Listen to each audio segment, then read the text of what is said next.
One thing I found to be helpful in life is finding the right balance between self-hatred and narcissism.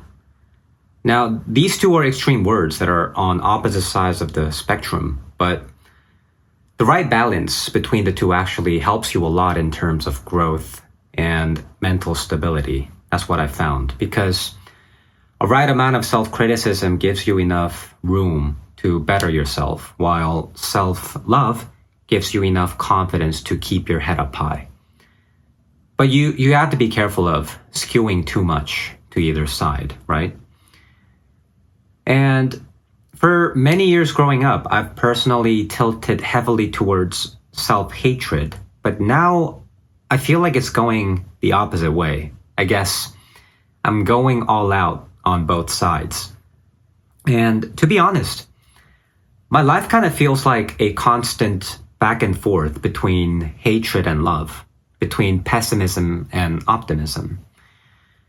And just to share with you guys a little bit about my life, the darkest and harshest time of my life would probably be my teenage years.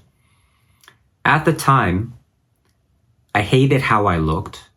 I hated the fact that I was small, chubby, and not athletic.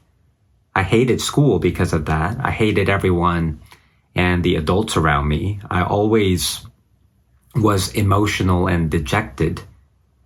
So maybe that's why a lot of my classmates ended up avoiding me during that time.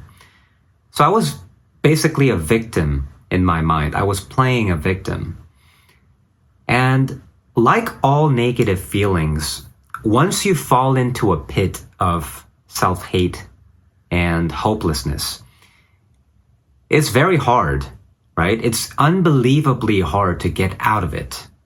It almost feels impossible because they drag you down, these negative feelings. They drag you down like you're stuck in quicksand, and it keeps pulling you under the more you try to struggle out of it.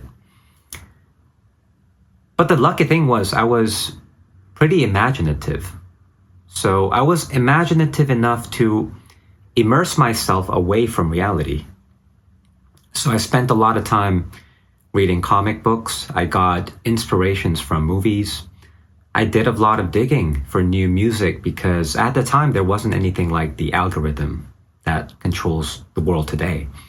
And these things, the search for art that fulfill my soul, this act kind of made me feel a bit less lonely. So ever since then, I started identifying myself through the taste that I have acquired. But here's the problem. Once you become consumed by the things that you consume, or more accurately, when you fall in love with your own misery and hardship, you start building up a bigger ego. And I think most of the time,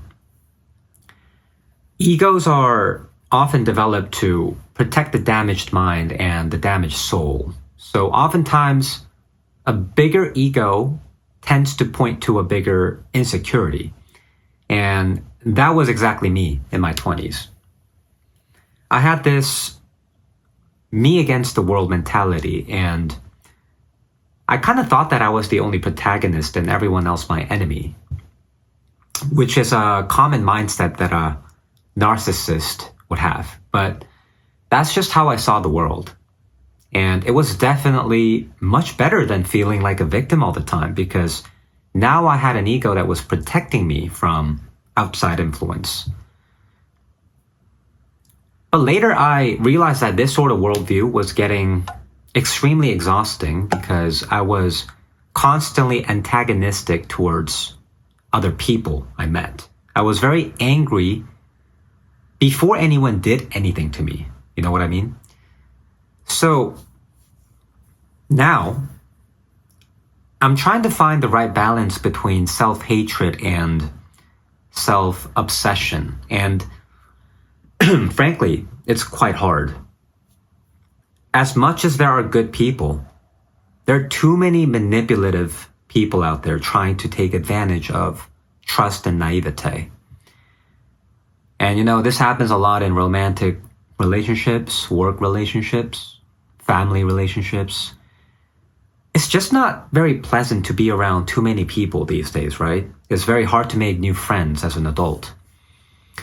But instead of pointing my fingers at the world, I realized that being a little self-obsessed can become handy sometimes. So now I view every hardship and drama as an opportunity to grow. So if I ever feel slighted, if I ever feel manipulated or disrespected, I think to myself, what about me made them see me as an easy target? How can I present myself better next time so that I don't fall into the same trap? And, this process helps with understanding human behavior and myself at the same time. So I learned that the more you do this, the wiser you become. You get closer to that state of extreme peace, like the one that is often associated with religious figures like Buddha and Jesus, right? And 15 years ago, I might have not thought this way, to be honest. I might have thought people are evil. They will never understand who I am. So I gotta stay away from them as much as possible. But, this mindset is not that bad, but it doesn't work unless you're a trust fund baby who doesn't have to work a proper job in your life, or unless you're a lucky artist who doesn't need connections or any kind of endorsements, right? And it's awfully painful to think that, everyone is out there to get you. That's not just a good place to be in. So what I found to be the best antidote to this chaotic world is being a little self-critical and being a little self-obsessed with reaching that higher state of mind. And maybe that's what finding peace is all about.